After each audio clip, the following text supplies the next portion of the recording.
हिंदुस्तान संपादकीय डिक्टेशन। गति 80 शब्द प्रति मिनट। स्टार्ट होगा 5 सेकेंड बाद।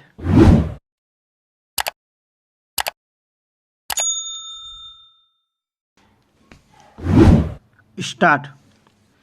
जम्मू कश्मीर के शासन प्रशासन में सुधार का क्रम जारी है और इसी कड़ी में लोकसभा में 2 संशोधन विधेयकों का पारित होना सुखद व स्वागत योग्य है।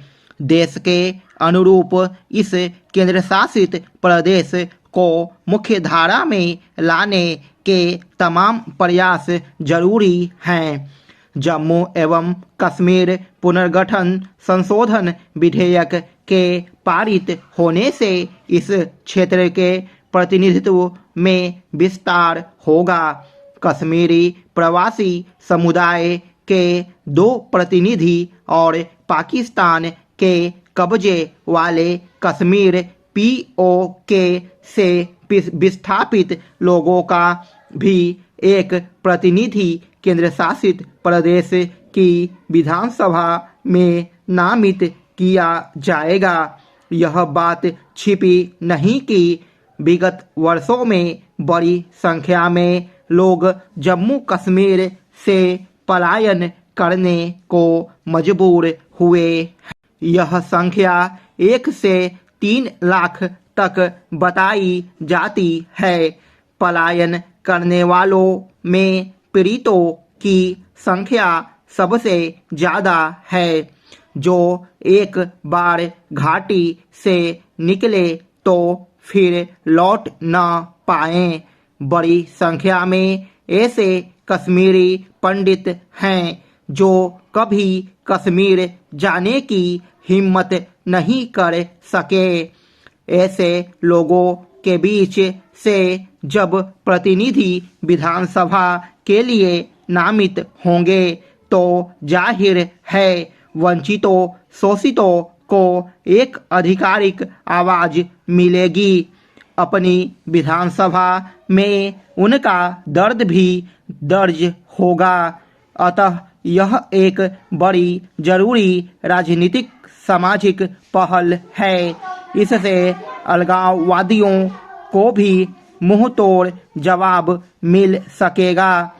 इसके अलावा पाकिस्तान अधिकृत कश्मीर का भी एक प्रतिनिधि जम्मू कश्मीर विधानसभा में नामित होगा।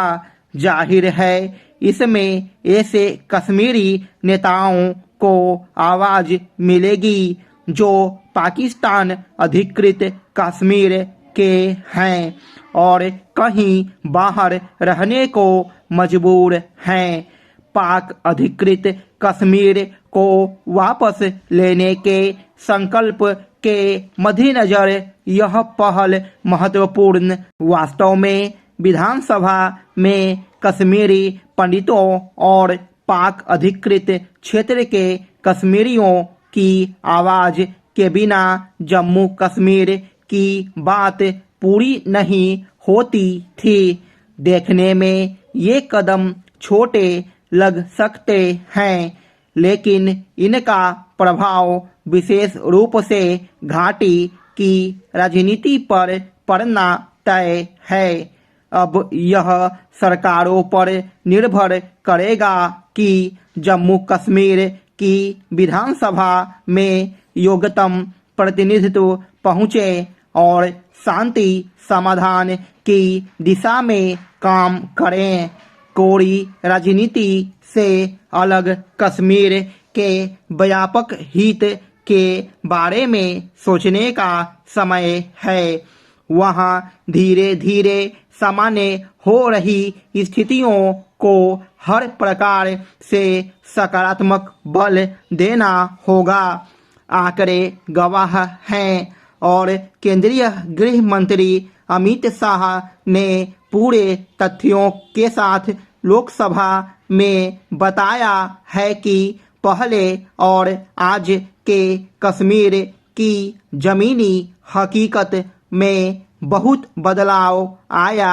कश्मीर में जनजीवन जैसे जैसे सामान्य हो रहा है उससे सरकार की भी उम्मीदें बढ़ रही है। साथ ही जम्मू कश्मीर आरक्षण विधेयक के जरिए कश्मीर में आरक्षण का वही स्वरूप हो जाएगा जो बाकी देश में है। देश में एक विधान एक निशान एक प्रधान के अनुरूप ही आरक्षण में एकरूपता जरूरी है। पिछड़ी जातियों को आरक्षण का लाभ देना जरूरी है ताकि चंद लोगों का परंपरागत वर्चस्व टूट जाए। कश्मीर में बड़ी संख्या में ऐसी जातियां रही है जो आरक्षण या किसी भी प्रकार की आरक्षण देकर आगे बढ़ाना कश्मीर के लिए लाभप्रद है। अब पिछड़े गांवों में रहने वाले सामाजिक और शैक्षिक रूप से वंचित लोगों व नियंत्रण रेखा के करीब रहने वालों को भी आरक्षण मिल सकेगा। जाहिर है हम नए विकासशील कश्मीर की ओर बढ़ रहे हैं। भारत ने पिछले 9 वर्ष में बदलाव की ऐसी लहर देखी है जिसे केवल विकास की परिभाषा में सीमित नहीं किया जा सकता। यह आत्मविश्वास, आत्मनिर्भरता और भारत की एक नई पहचान की लहर है जो अब दुनिया की सबसे विशाल महाशक्तियों के तट तक पहुंच चुकी है।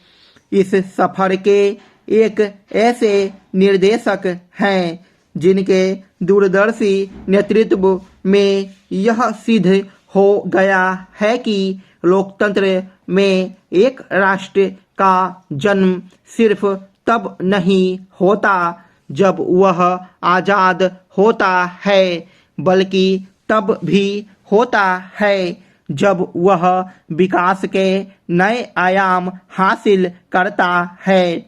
26 नवंबर 1949 को जब बाबा साहब आम्बेडकर सहित अन्य विद्वानों ने नागरिकों के अधिकार और कर्तव्यों को जीवित रखने के लिए देश को संविधान सौंपा, तब उनकी एक ही सोच थी कि यह स्वतंत्र भारत सबके लिए समान हो।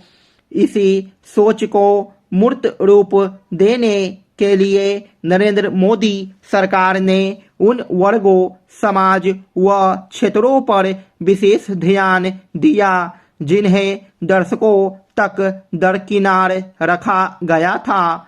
उनकी जरूरतों को समझकर उन्हें देश की मुख्य धारा से जोड़ने के लिए न सिर्फ योजनाओं द्वारा बल्कि सांविधानिक बदलाव करके सशक्त करने की उल्लेखनीय कोशिश प्रधानमंत्री द्वारा की।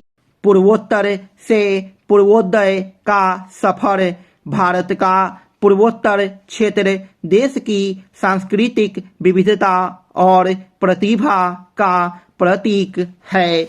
इस क्षेत्र को आजादी के 6 दशकों तक कभी भी अपनी आशाओं को पूरा करने के अवसर नहीं मिले थे।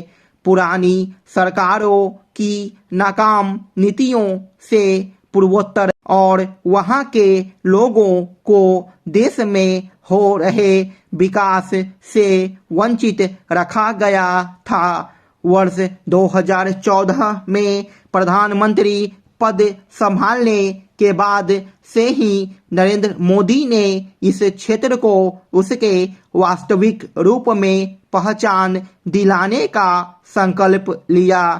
इसके चलते पिछले 9 वर्ष में 7 नए हवाई अड्डों का निर्माण हुआ और 4016 किलोमीटर की सड़क परियोजनाओं पर काम चल रहा है, 2014 से पहले पूर्वोत्तर का जो रेल बजट केवल 25,000 करोड़ रुपए था।